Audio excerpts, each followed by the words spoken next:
Dear students, इस video में मैं आपको ऑल लाइफ इज़ वन इस चैप्टर से क्वेश्चन आंसर समझाऊंगा। तो आप इस वीडियो को ध्यान से देखना और समझने का प्रयास करना। ऑल लाइफ इज़ वन, इसमें महात्मा गांधी जी के विचारों और नेचर, पर्यावरण के बारे में, उनके भावों को, उनके प्रेम को बताया हुआ है इस चैप्टर में।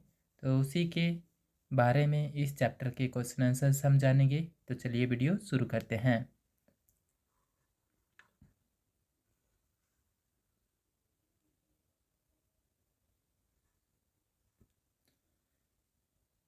Question 1, what was Gandhi ji fond of. Fond of का मतलब होता है बहुत पसंद करना किसी चीज़ को। What was Gandhi ji fond of, Gandhi ji को क्या पसंद था। तो इसका आंसर है Mahatma Gandhi was fond of plants since his childhood। Mahatma Gandhi ji को प्लांट्स होते हैं पौधे, उनको पौधे पसंद थे। सिंस हिज चाइल्डहुड, उनके बचपन से ही। चाइल्डहुड होता है बचपन। Question 2, how did Gandhi ji collect plants. Gandhi ji plants को, पौधों को कैसे एकत्र करते थे, कलेक्ट करते थे। तो इसका आंसर है there was no garden attached to his house. उनके घर में कोई गार्डन नहीं था। So he collected plants in pots. Pots होते हैं छोटे छोटे बर्तन या गमले आप कह सकते हैं। तो उनमें वे इन प्लांट्स को कलेक्ट करते थे and put them on the roof. क्योंकि उनके घर में गार्डन नहीं था तो वे छोटे छोटे पॉट्स में, डब्बों में या गमलों में प्लांट्स को कलेक्ट करके अपने घर की छत में, जो रूफ होता है, छत होती है, उसके ऊपर वे रख देते थे। इस तरह से वे प्लांट्स को कलेक्ट करते थे।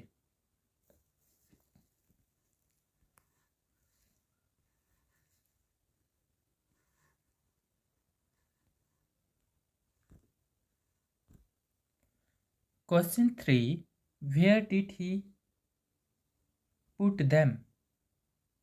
अगेन वही क्वेश्चन है कि वे उनको कहाँ रखते थे। तो इसका आंसर हमने अभी आपको सेकंड क्वेश्चन के आंसर में बता दिया है। फिर से आप समझ लीजिए। इसमें है कि वे उनको कहाँ रखते थे, उन प्लांट्स को। तो आंसर है ही collected plants in pots. Pots में उनको रखते थे and put them on the roof, और घर की जो छत थी उसमें वे उसको रख देते थे। Question number 4, had he a small garden of his own at Rajkot. Rajkot में, राजकोट जगह का नाम है जहाँ वे रहते थे। तो क्वेश्चन है had he a small garden, क्या उनके पास एक छोटा गार्डन था। ऑफ हिज ओन, ओन मतलब उनका अपना। राजकोट में क्या उनका अपना कोई गार्डन था। तो इसका आंसर है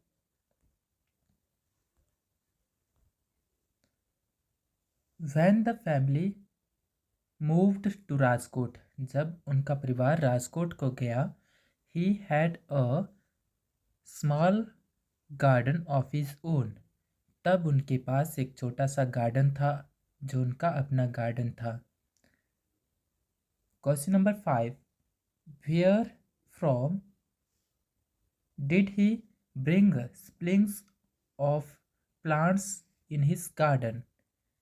अपने बगीचे के लिए, अपने गार्डन के लिए, जो उनके राजकोट में जो उनका गार्डन था छोटा सा, उसके लिए गांधी जी सैपलिंग्स होते हैं पौधे, तो पौधे कहाँ से लेकर आते थे। तो इसका आंसर है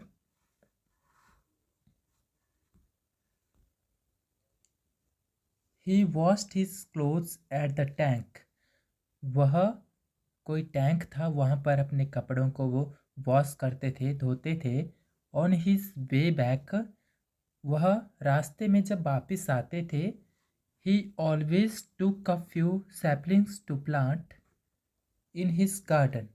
वहाँ पर जब वे वापस आते थे, ऑलवेज होता है हमेशा ही, वह टुक अ फ्यू, कुछ, अ फ्यू मतलब कुछ, सैपलिंग्स होते हैं पौधे, लेकर आते थे, टू प्लांट उगाने के लिए, इन हिज गार्डन अपने बगीचे में उगाने के लिए।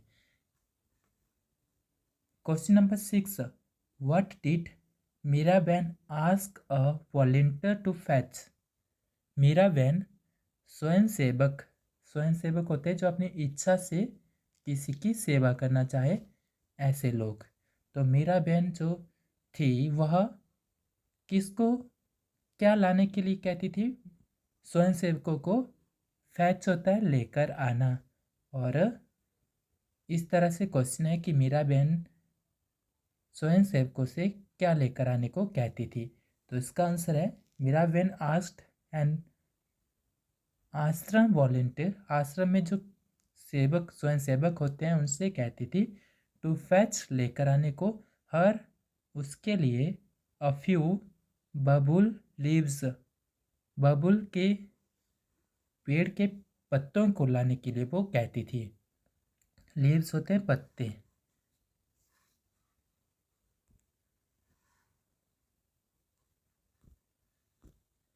Question 7, to whom did Miraben show the folded leaves. Miraben ने किसको फोल्डेड होते हैं मुड़े हुए पत्ते, लीव्स होते हैं पत्ते। मीराबेन शो होता है दिखाए। मीराबेन ने किसको फोल्डेड मोड़े हुए जो पत्ते थे, लीव्स थे बबुल के, वो दिखाए। तो इसका आंसर है she went to Gandhiji's room, वह गांधी जी के कमरे में गई, and showed them to him, और जो पत्ते थे वो उनको दिखाए। दैम, दैम यहाँ पर लीव्स के लिए लिखा है them, to him Gandhi ji को, हिम मतलब उनको, गांधी जी को उन्होंने फोल्डेड लीव्स दिखाए। Question number 8, what did Gandhi ji say to हर। गांधी जी ने उससे क्या कहा? तो इसका आंसर है ही सेड, उन्होंने कहा, trees are living beings just like us, जो पेड़ पौधे होते हैं वे जीवित चीज़ें होती है जैसे कि हम। जस्ट लाइक अस, हमारी तरह पेड़ पौधे भी जीवित होते हैं। दे लिव एंड ब्रीद, वे भी जीते हैं और सांस लेते हैं।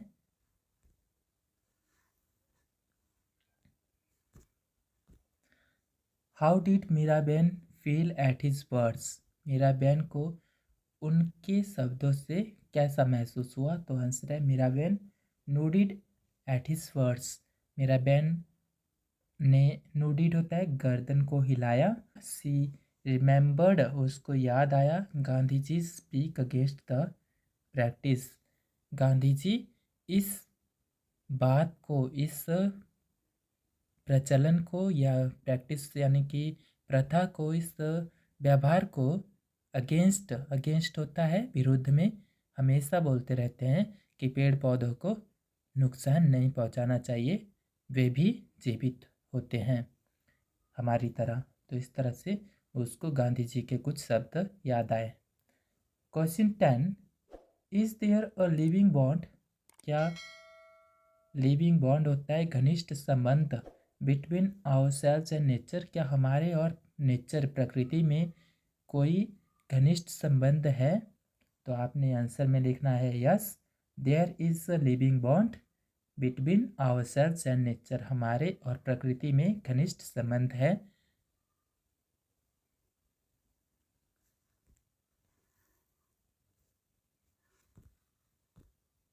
Fill in the blanks with words the phrases given below. यहाँ पर आपको कुछ वर्ड्स दिए हुए हैं, उनको आपने सही से चूज करके ब्लैंक्स को फिलअप करना है। Gandhi ji was fond of plants in childhood. Gandhi ji को बचपन में प्लांट्स पौधों को जो है पसंद करते थे वे। Number 2, do you get up early in the morning. क्या तुम सुबह जल्दी उठते हो। ये क्वेश्चन की तरह है तो आपने यहाँ पर गेट अप लिखना है। Number 3, he has some knowledge about plants and trees. उनको प्लांट्स और ट्रीज की कुछ नॉलेज थी, कुछ ज्ञान था। Number 4, I want to set the bow right.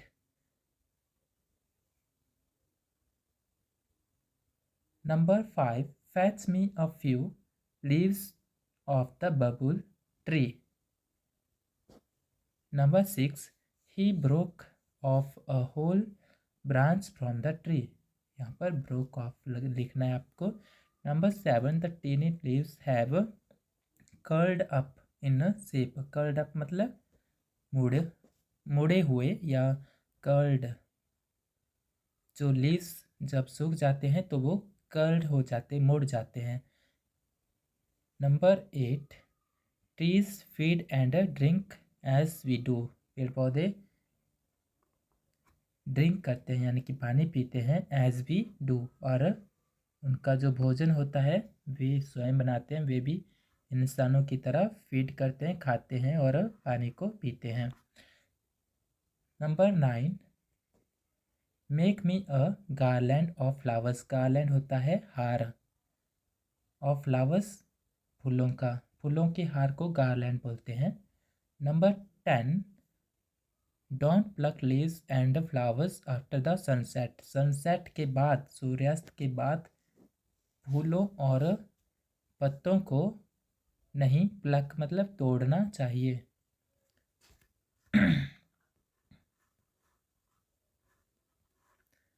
Match the words under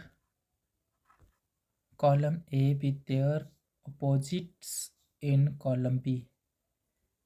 आपको अपोजिट वर्ड्स को, ए वाले अपोजिट वर्ड्स को बी वाले वर्ड्स के साथ मैच करना है।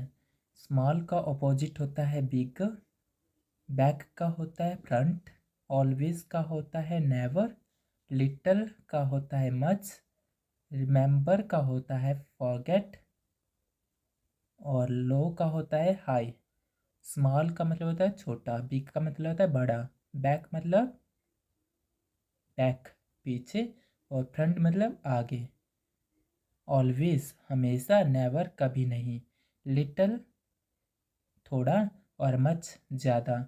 रिमेंबर याद करना, फॉरगेट मतलब भूल जाना, लो मतलब कम, और हाई मतलब ज़्यादा। इस तरह से इनको मैच करना है अपोजिट वर्ड्स को।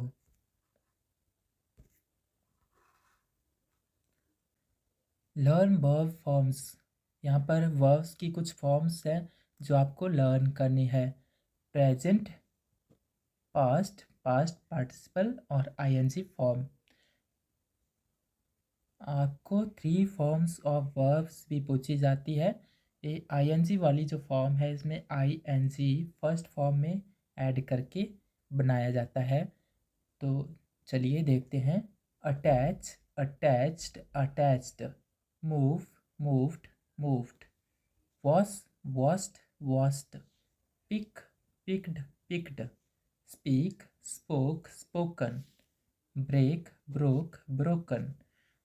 और आईएनजी फॉर्म अटैच की है अटैचिंग, मूव की है मूविंग, वॉश की है वॉशिंग, पिक की picking, speak speaking, break breaking.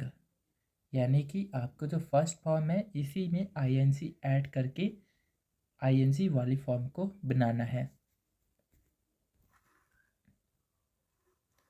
तो ये है आपका चैप्टर। इसमें हमने प्लांट्स के बारे में जाना।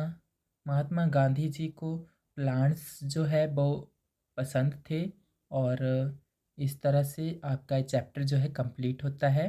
Thank you for watching this video.